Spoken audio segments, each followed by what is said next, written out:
مجید کے حوالے سے آج گفتگو میں نے آپ کے گوش گزار کرنی ہے۔ اللہ تعالیٰ جل شانہ کے محبوب علیہ السلام کے سینے پہ اترنے والی کتاب قرآن مجید وہ بابرکت کتاب ہے جس کا ایک ایک حرف نور اور روشنی سے بھرا ہوا ہے۔ اس کتاب میں ہدایت ہے اور اس کو کتاب ہدایت بھی کہا گیا، رشد و ہدایت کا سرچشمہ ہے۔ اس کتاب سے وابستگی اختیار کرنے والے دنیا کے اوپر سرخرو ہوتے ہیں۔ حضرت سیدنا علی المرتضیٰ رضی اللہ تعالی عنہ فرماتے ہیں کہ حضور قرب قیامت کا تذکرہ ارشاد کر رہے تھے۔ میں نے عرض کی حضور قرب قیامت کے فتنوں سے پھر بچنے کی صورت کیا ہوگی؟ تو فرمایا اللہ کی کتاب قرآن مجید، جو اس سے لپٹ گیا وہ بچ گیا، اور جس نے قرآن سے ہدایت ڈھونڈی اس کو ہدایت مل گئی، اور جس نے قرآن کے علاوہ کسی اور جگہ سے ہدایت ڈھونڈنا چاہی اللہ اس کو گمراہ کر دے گا۔ تو یہ قرآن ہدایت کا سرچشمہ ہے، روشنیوں کا منبع ہے۔ اس کا ایک ایک حرف ایک ایک لفظ صداقتوں پہ مشتمل ہے۔ دنیا کی کوئی کتاب ایسی نہیں جس کے بارے میں یہ دعویٰ کیا جا سکے کہ اس میں غلطی کا امکان نہیں۔ بڑے سے بڑا مصنف بھی کتاب لکھتا ہے تو اس کی ابتدائیے میں یا اس کے آخر میں یہ بات ضرور لکھتا ہے کہ میری کتاب میں کسی طرح کی کوئی غلطی پائیں تو مجھے مطلع کر دیں تاکہ آئندہ اس کی اصلاح کی جا سکے۔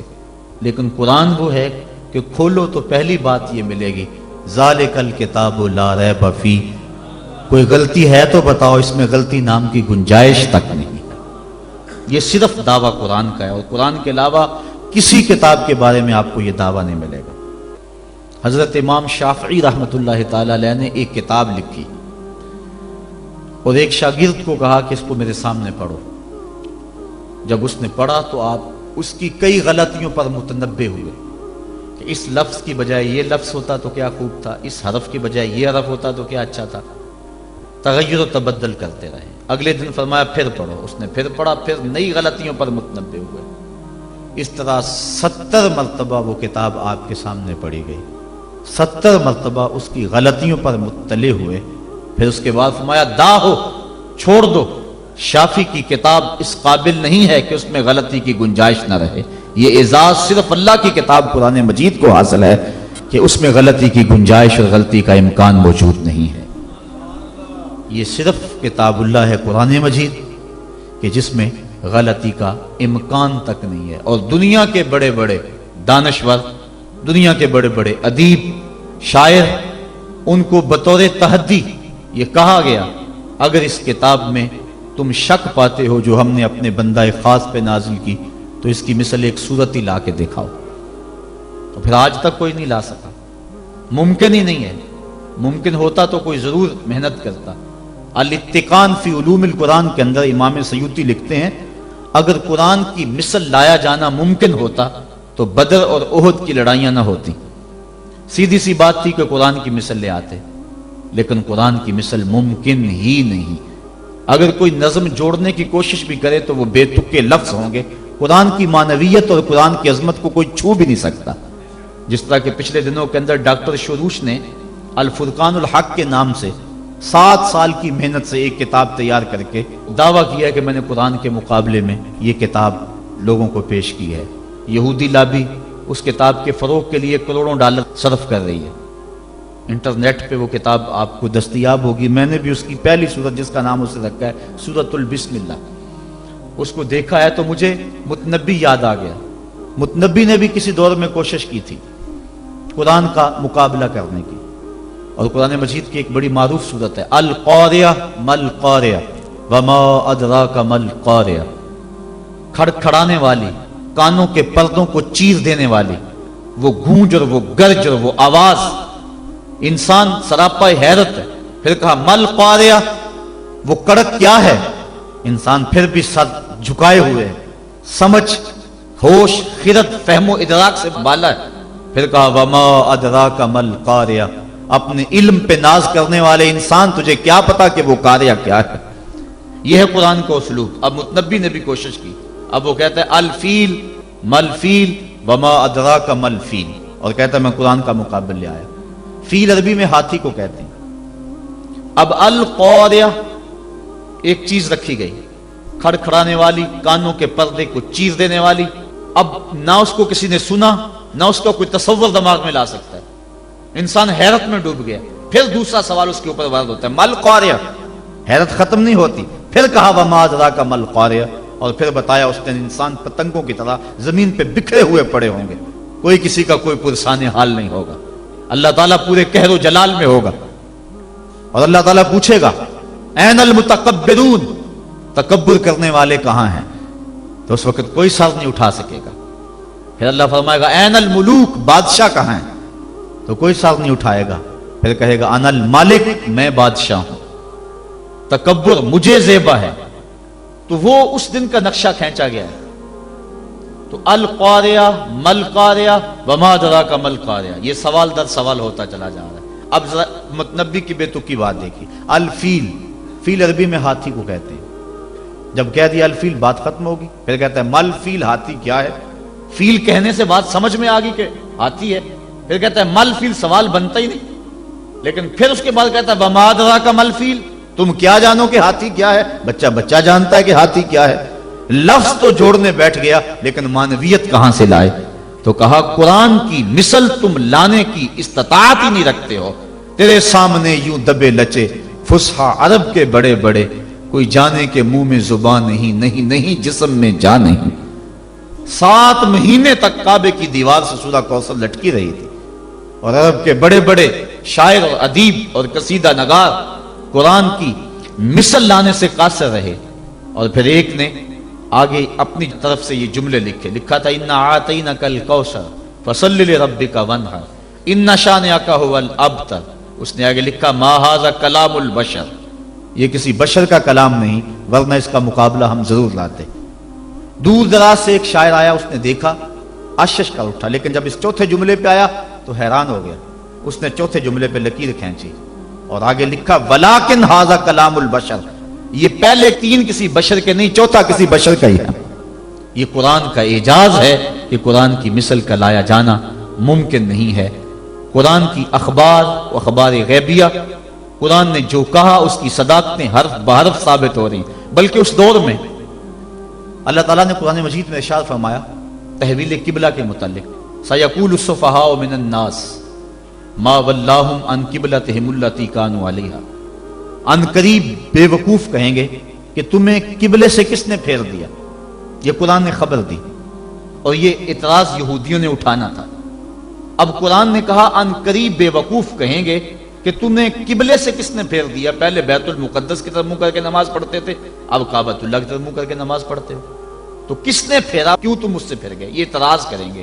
یہ اللہ تعالیٰ نے قرآن مجید میں بیان فرمایا۔ اب انہوں نے ابھی اعتراض کیا نہیں، ابھی اعتراض کریں گے۔ قرآن نے پہلے بیان کر دیا، اور یہودی اسلام کی مخالفت میں ایڑی چوٹی کا زور لگاتے تھے اور کوشش کرتے تھے کوئی موقع خالی نہ جائے۔ اب یہ ان کے لیے موقع تھا۔ قرآن نے کہا تھا ان قریب کہیں گے بے وقوف کہ تمہیں قبلے سے کس نے پھیرا۔ تو یہ کس نے کہنا تھا؟ یہودیوں نے کہنا تھا۔ یہودی کہتے ہی نہ، ان کے دل میں اعتراض آتا بھی تو زبان پہ نہ لاتے، اور پھر کہتے لوگ قرآن نے تو کہا تھا کہ لوگ کہیں گے، ہم نہیں کہہ رہے، لہذا قرآن کی بات غلط ہو گئی۔ ایسا ہو سکتا تھا۔ اور پھر یہ نہیں کہ اس کا جواب یہ دے دیا جاتا تم نہیں کہو گے تو کل آنے والی صدیوں میں لوگ کہیں گے۔ لفظ ہیں سیقول السفہاء، سین اور صوفہ یہ مستقبل قریب کے لیے آتے ہیں۔ یہ نہیں ہے کہ دور جا کے کہیں گے، ان قریب کہیں گے۔ سیقولو، ان قریب کہیں گے، تو وہ اگر نہ کہتے رک جاتے اور پھر کہتے یہ دیکھو قرآن نے کہا کہ ان قریب کہیں گے، اب کون کہہ رہا ہے؟ کہنا تو انہوں نے نہیں تھا، تو اپنی زبان کو روک لیتے، لیکن روک نہیں سکے۔ یہ قرآن کی صداقت ہے، جو انہوں نے کہنا تھا قرآن نے پہلے ہی بیان کر دیا۔ اور ایک آج بھی بات ہے، اللہ تعالیٰ نے یہودیوں کے بارے میں قرآن میں بیان فرمایا کہ یہ بڑی باتیں کرتے ہیں، لیکن قرآن کہتا ہے کہ یہ موت کی آرزو نہیں کر سکتے۔ وَلَن يَتَمَنَّوْهُ أَبَدًا، آج ہی نہیں، کل ہی نہیں، کبھی بھی قیامت تک یہ موت کی آرزو نہیں کر سکتے۔ آج اسلام کو جھٹلانے کے لیے کتنی کوششیں ہو رہی ہیں، اور اسلام کی تکذیب کرنے کے لیے اور مسلمانوں کو مٹانے کے لیے کیا کچھ ہو رہا ہے۔ قرآن مجید کی آیت ان کو بھی نظر آتی ہے تو وہ تمنا کر لیں کسی فورم پہ آ کے کہ قرآن تو کہتا ہے یہودی موت کی آرزو نہیں کر سکتے، ہمیں موت کی تمنا ہے، ہم مرنا چاہتے ہیں، ہمارے دل میں امنگ ہے مرنے کی، وہ کسی فورم پہ آ کے یہ بات کہیں اور کہیں کہ دیکھو قرآن نے تو کہا تھا کہ تم کبھی آرزو نہیں کر سکتے، ہم تو آرزو کر رہے ہیں۔ لیکن نہ انہیں کل اس بات کی توفیق ہوئی تھی جو قرآن نے سیقول السفہاء کے اندر کہا، اور نہ قیامت کے اندر اس بات کی توفیق ہو سکتی ہے۔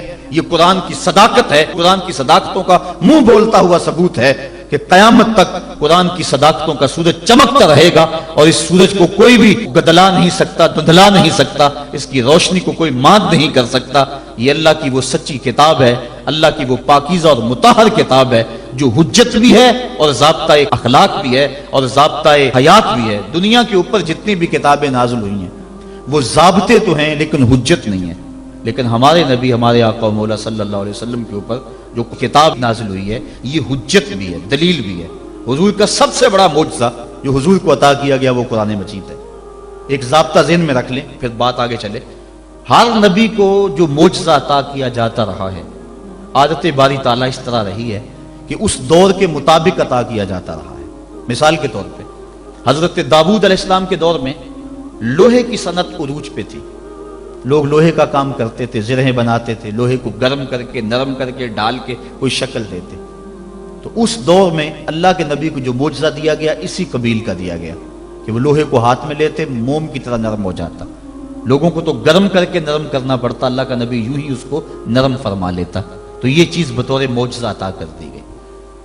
حضرت یوسف علیہ السلام کے دور میں حسن کا چراغ گلی گلی جل رہا تھا، اللہ نے اپنے نبی کو معجزہ حسن عطا فرمایا۔ حضرت موسیٰ علیہ السلام کا دور دیکھیے، جادوگری کا فن عروج پہ تھا، نقطہ کمال پہ تھا، گھر گھر جادوگر پائے جاتے تھے۔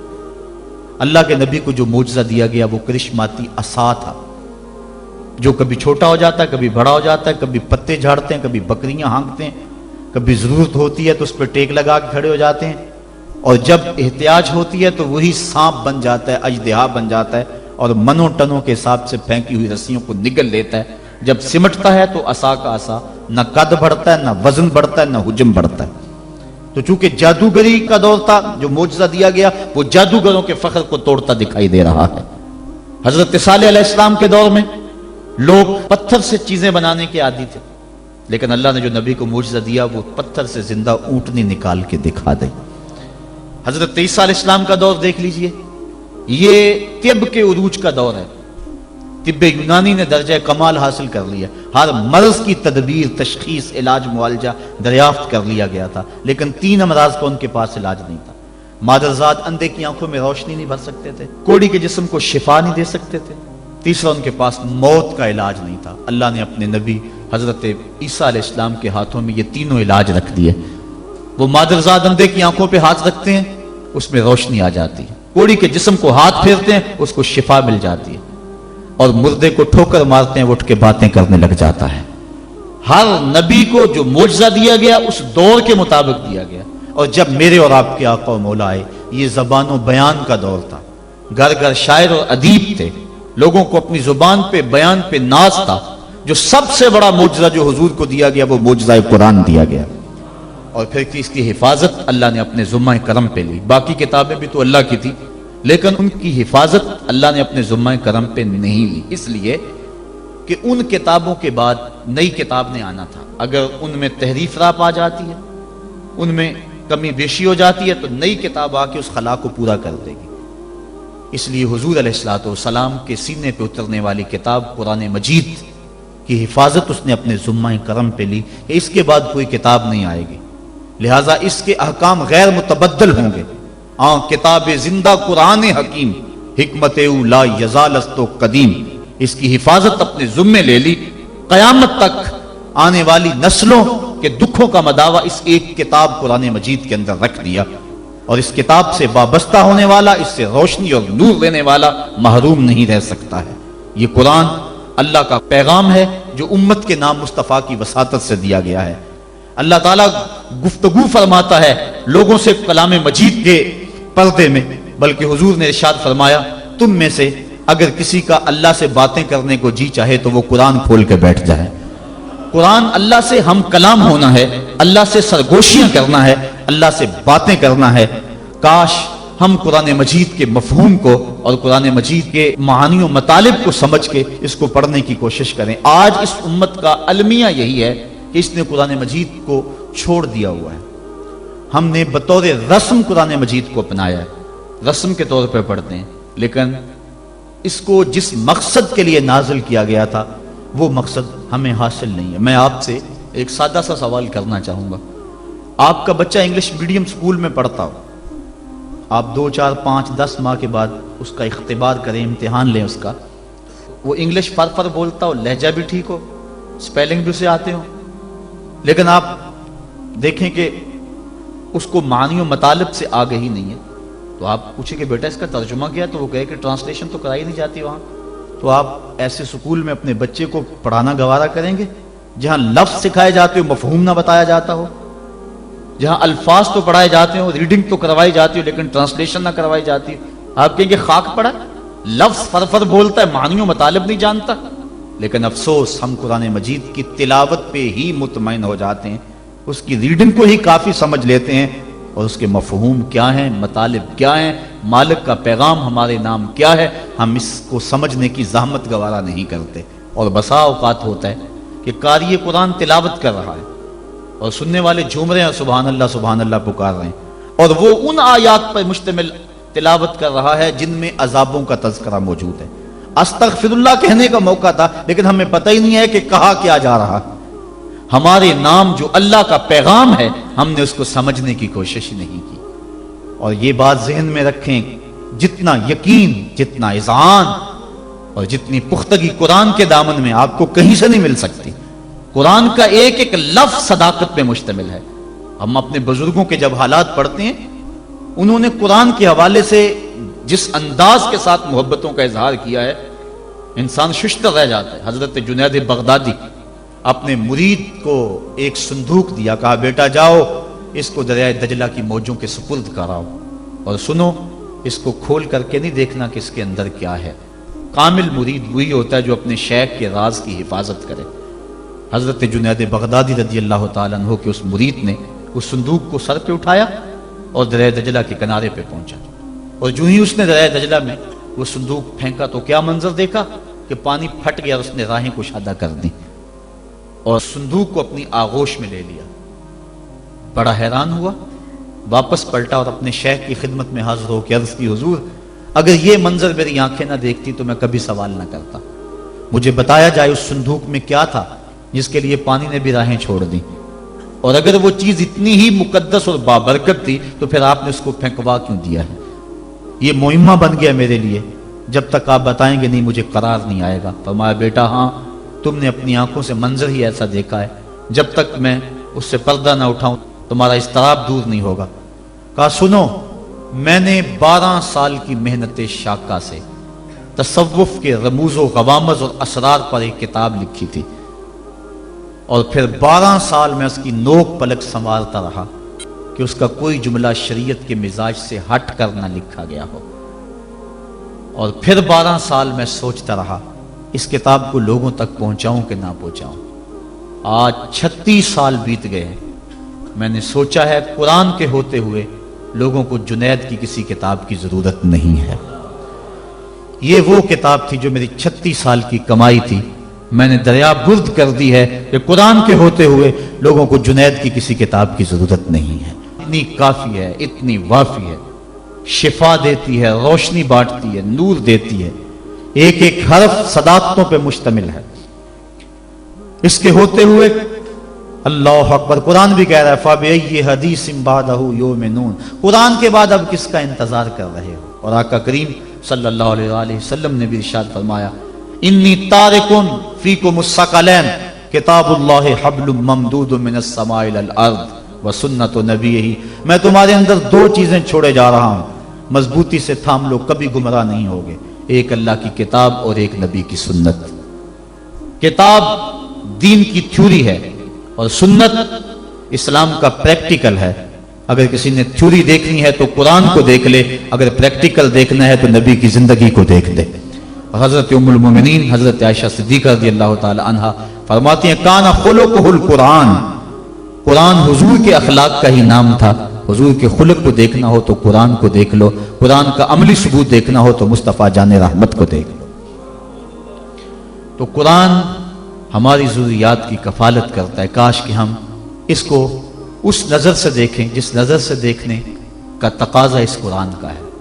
ہم نے اس کو طاقوں میں سجا لیا، اس کے اوپر ریشمی غلاف چڑھا لیے، اس کو خوشبو لگا لی، اس کے اندر مور کے پر رکھ لیے، اور اس کو ہم نے اونچی جگہ پر رکھا، ہم نے اس کے نام کی قسمیں بھی کھائیں، لیکن قرآن مجید کے نزول کا جو بنیادی مقصد ہے وہ ہم حاصل نہ کر پائے۔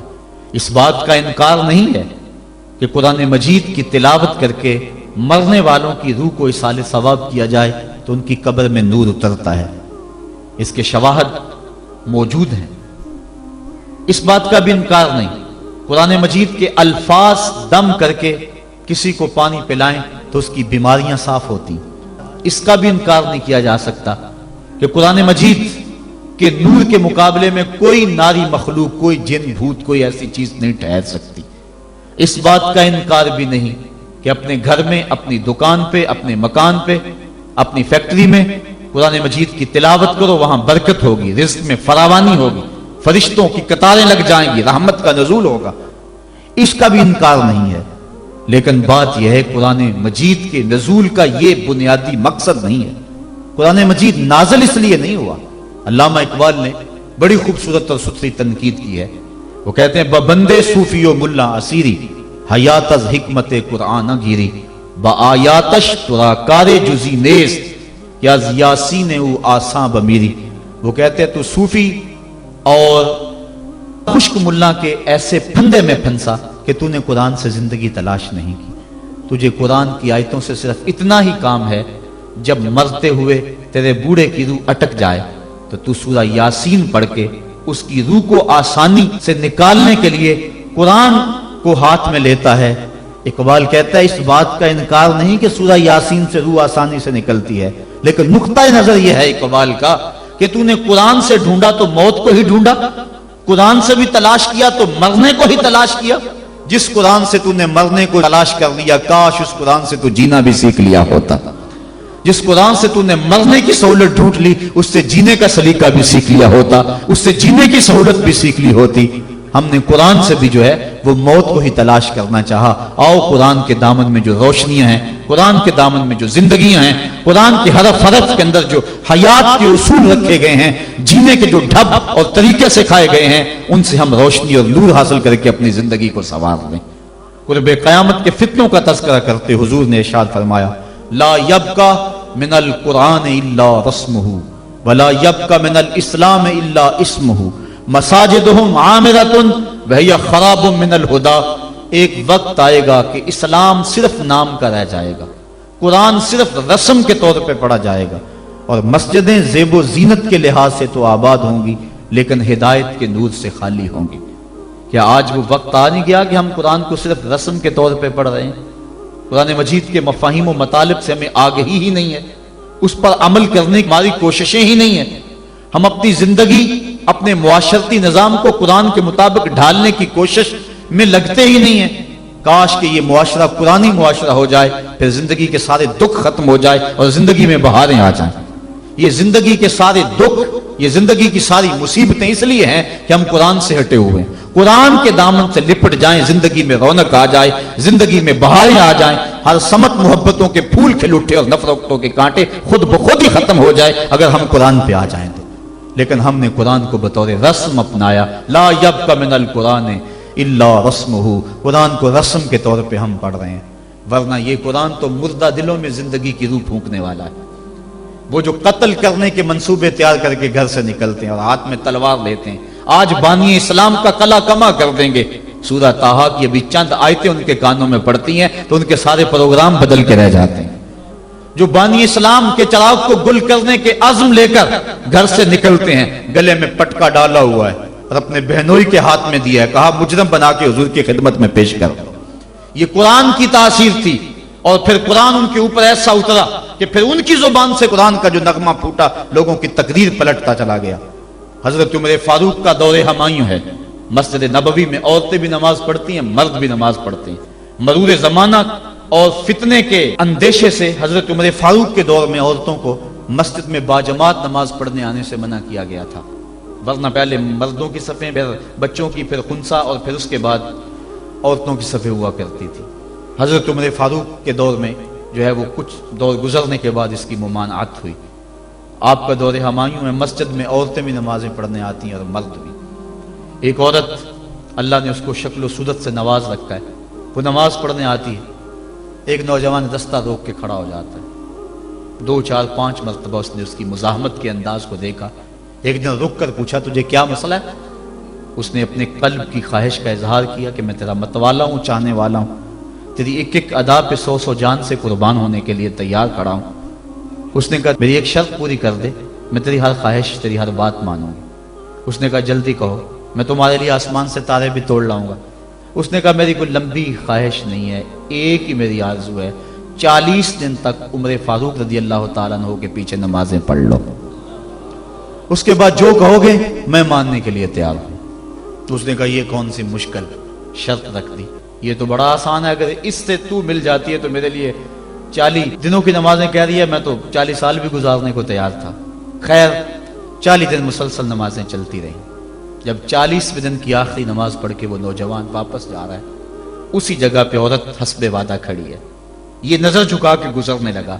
اس نے کہا میں وعدے کے مطابق کھڑی ہوں۔ کہا اب تیری ضرورت نہیں رہی، عمر نے دل کا تعلق رب سے جوڑ دیا۔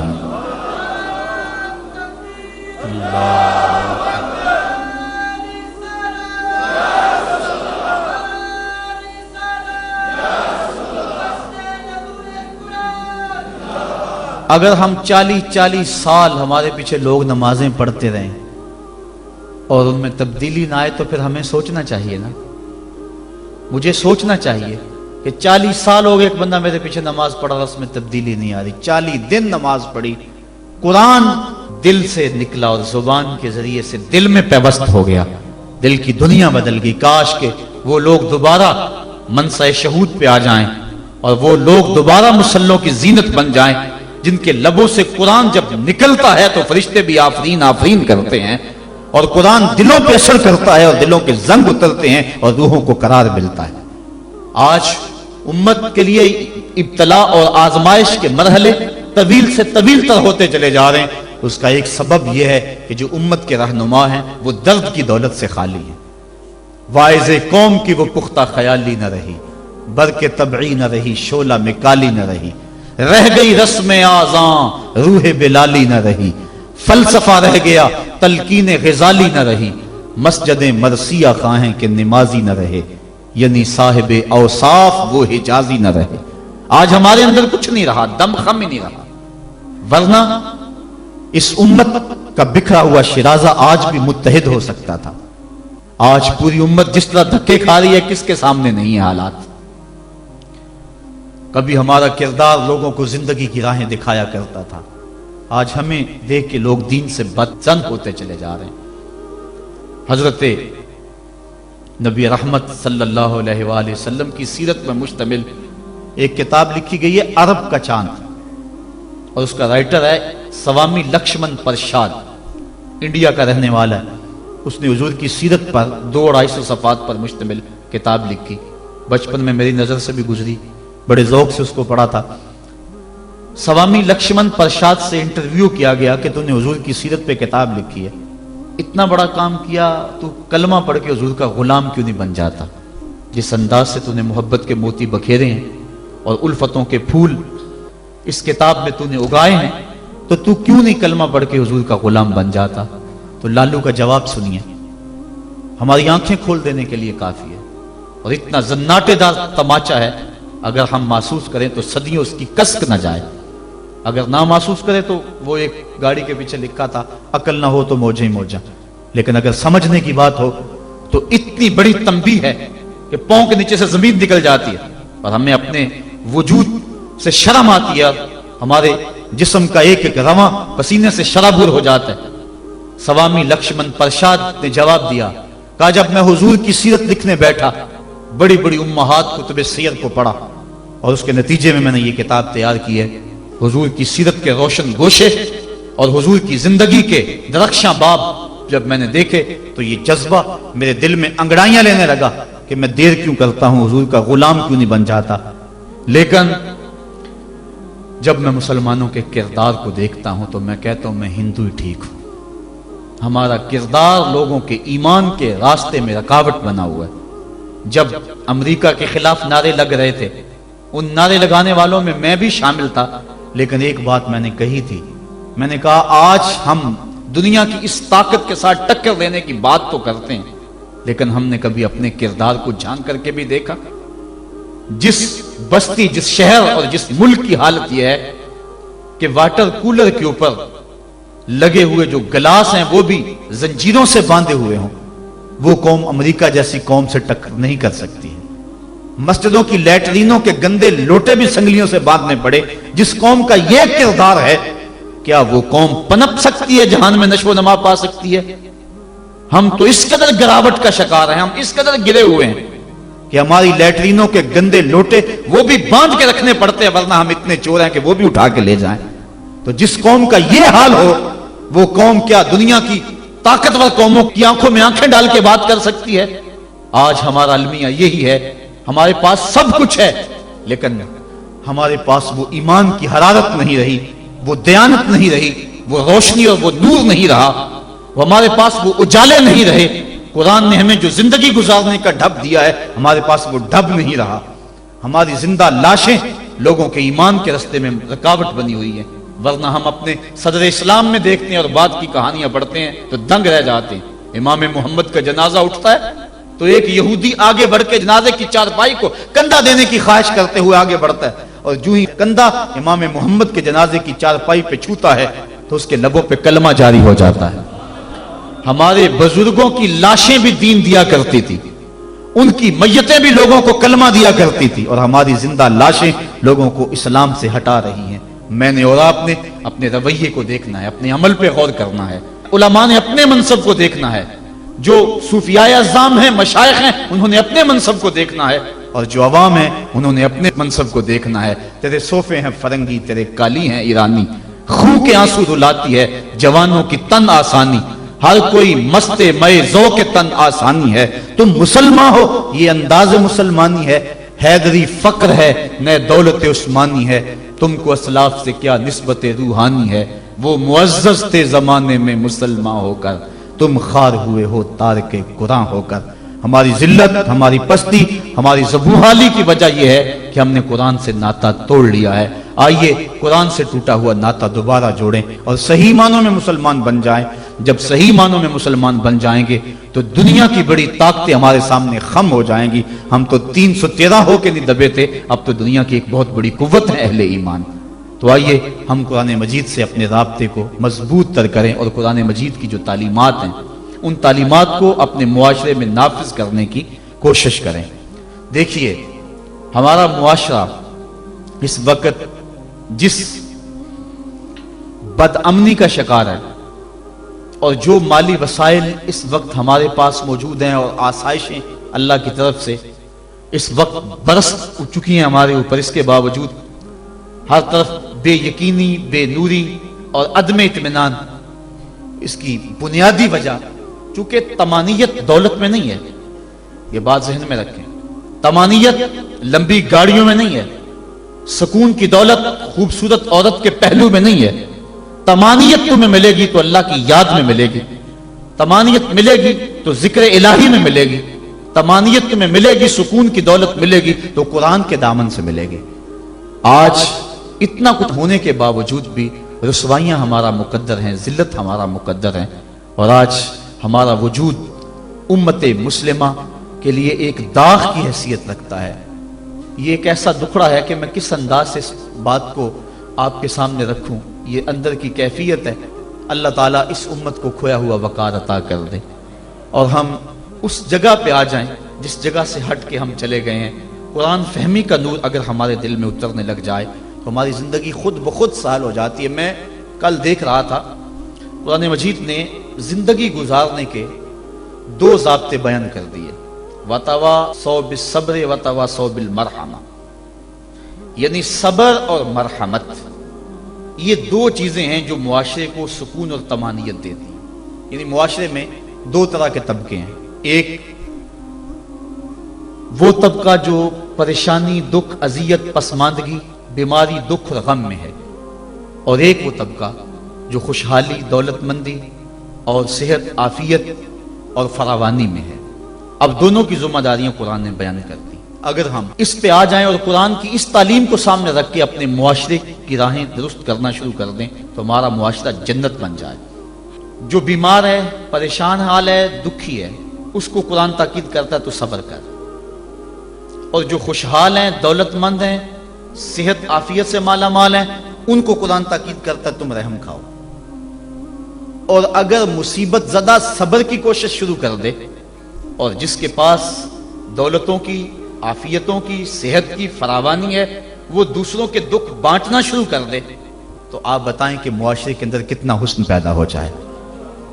لیکن ہم نے کبھی اس نظر سے دیکھا ہی نہیں. عید الفطر کے موقع پہ پچھلے سال اس پر مفصل گفتگو کی تھی. جو احباب وہاں موجود تھے انہیں یاد ہوگا کہ ہماری عید کیا ہوتی ہے.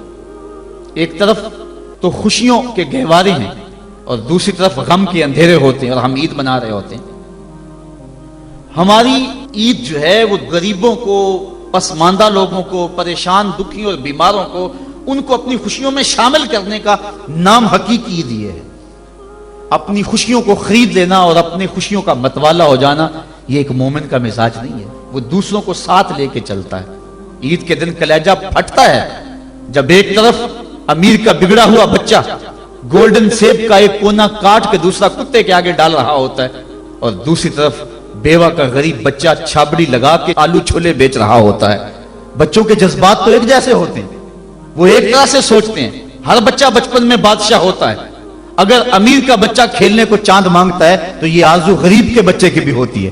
یہ عید کے دن بھی تفریق ہم نہیں مٹا سکتے. میں نے کرن نامی اس عورت کی مثال دی تھی کہ جس نے اپنے مزدور باپ سے کانچ کی چوڑیاں مانگی اور وہ کانچ کی چوڑیاں بھی فراہم نہ کر سکا تو اس نے خودکشی کر لی. بچی کی عمر 7 سال تھی. کیا وہ معاشرے کے کندھوں کے اوپر بوجھ نہیں ہے؟ اگر ہمسایہ بھوکا سو جائے تو نماز قبول نہیں ہوتی. اور آقا کریم نے تو یہاں تک فرمایا اپنے گوشت کی خوشبو سے ہمسائے کو تکلیف نہ دو. یا تو تھوڑا سا پانی زیادہ ڈال لو اور شوربے کی ایک پیالی ہمسایوں کے گھر بھی بھیج دو. اور اگر ایسا نہیں کر سکتے تو ایسے وقت میں وہ گوشت پکاؤ کہ ہمسائے کے بچے اگر مچل پڑے اور انہوں نے ضد کر لی اور غریب باپ ان کی ضد کو پورا نہ کر سکا تو ان کے دکھوں کا مداوع کس کے پاس ہے؟ یہ شریعت کا مزاج ہے. عید کے دن، عید کی رات جو موانست کی رات ہے، جو محبتوں کی رات ہے، دکھ لوگوں کے بانٹنے کی رات ہے، وہاں بے چراغ گھروں کا رخ کرو.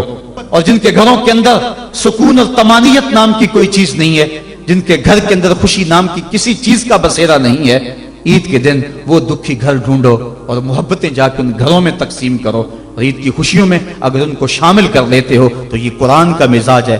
وَتَوَاصَوْا بِالصَّبْرِ وَتَوَاصَوْا بِالْمَرْحَمَةِ. ایک طبقہ جو ہے وہ بھی واویلا نہ کرے، دکھ آ جائے تو دکھ کو برداشت کرے. اللہ دکھ پر صبر کرنے پر بھی اجر رکھا ہوا ہے.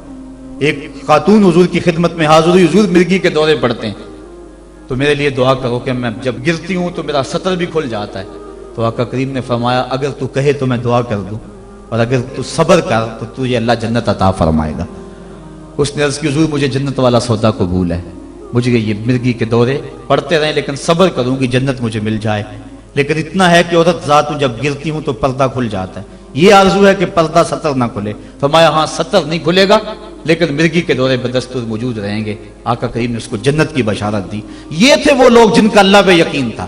جنت کے وعدے پہ اطمینان ہے اور جنت کے وعدے پر اپنی بیماری کو قبول کر رہے ہیں. ہم تھوڑا سا دکھ جھیلتے ہیں تو واویلا مچا دیتے ہیں. قرآن نے دونوں کو جو ہے وہ آئینہ دکھایا اور رستہ بتلایا کہ جو محروم طبقے ہیں، غریب طبقے ہیں، دکھی طبقے ہیں، وہ صبر کا دامن نہ چھوڑے، وہ اپنی غربت کو تماشا نہ بنائیں. اور دوسری طرف جن کو دولت کی فراوانی دی گئی ہے، جن کو صحت و عافیت دی گئی ہے، وہ اپنی عافیت قدوں میں بیٹھ کے عید کی خوشیاں نہ منائیں بلکہ وہ ان لوگوں تک پہنچے جو دکھی ہیں، جن کے گھروں کے چراغ بجھے ہوئے ہیں، جن کے گھر کے اندر روشنی نام کی چیز کوئی نہیں، جس کے گھر کے اندر سے ضیائیں اور خوشیاں روٹھ گئی ہیں، وہ ان کی خوشیاں ان کے گھر کی دہلیز تک پہنچانے کی کوشش کریں. عرش کا رب بڑا مہربان ہوگا، ان کے اوپر اپنی چھم چھم رحمتوں کا نزول فرمائے گا. آئیے ہم عید کے روز اس عزم کا اعادہ کر کے